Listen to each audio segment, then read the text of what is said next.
Jesus. Hallelujah. That's loud. Okay, sorry. Do it nicely. Oh, okay? yes. Hallelujah.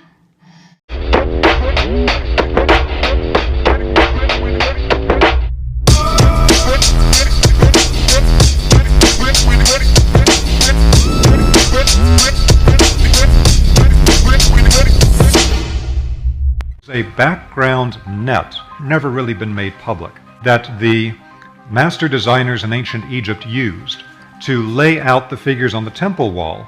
But it wasn't simply something so that you could arrange the aspects of the art on the wall. It actually had a vibrational component to it.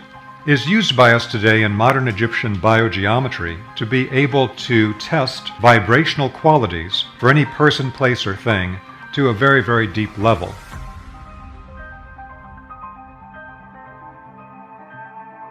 Here's one of the great secrets of ancient Egypt and other old traditions, connected to the Shakti concept of the Himalayan tradition.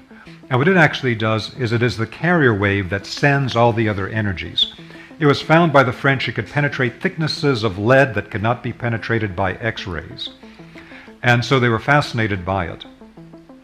And so in applying the negative green carrier wave energy, it is what inside the physical body actually moves the energy from one location to another, makes the organs work, and it also sends things from one system to another system. It is what conducts the energy in the energy meridians of the body, like the acupuncture meridians from the Chinese tradition. It is the foundation of sexual energy and vitality in the body. At the emotional and mental level, it breaks down resistance, opening up the blocked psychological aspects of a person to open to massive shifts in one's life and bring subconscious blockages into awareness. At the spiritual level, it actually conducts the energy from higher plane levels into the human physical body. And the more spiritual activity a person does, blessing, prayer, meditation, etc., the stronger this vibration is from their energetic field. All of our modern technology is based on cracking two codes: the code of the spectrum of electromagnetic energy and the code of the spectrum of physical matter. We call the spectrum of physical matter the periodic table of elements, based on the work of Mendeleev in the late 1800s in Russia. Now, once we cracked the code where we identified every aspect of electromagnetic energy and every part of physical substance in the world, at that point they could put the two together. So all of our modern technology is based on knowing what exact elements from the periodic table to match with what frequencies from the electromagnetic spectrum. And that's what makes your cell phone work. That's what makes the lights work at your house.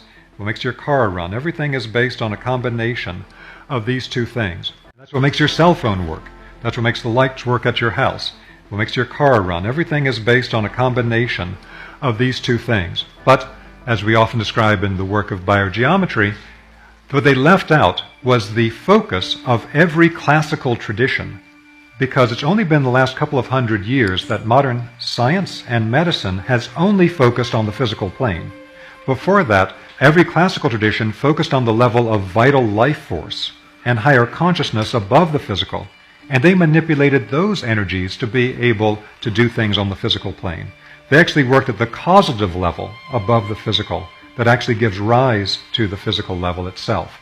Today we manipulate the physical directly, the physical and the electromagnetic.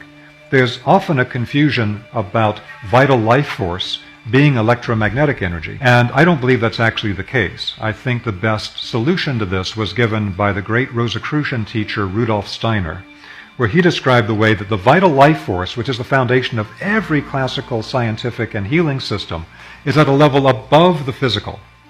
And that is like what was referred to as scalar waves by Nikola Tesla. And these higher energies from the vibrational level, referred to as the etheric in the Greek tradition, referred to as qi in the Chinese tradition, ki in Japan, prana in India, etc. Every tradition had a name for it.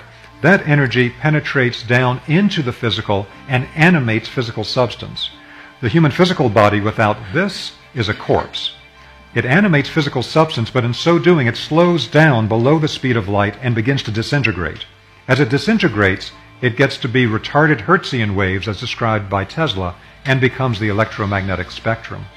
So the problem is that we've created a new technology that's very powerful for manipulating physical structures, but does not take into account what the effect of the vibrations from these are on actual living beings. Because the actual living aspect of biological life has been stripped out of modern biology. You're not allowed to describe it. If you try to talk about life force in modern biology, they will say that you are a victim of the vitalist fallacy, and they will have nothing to do with you.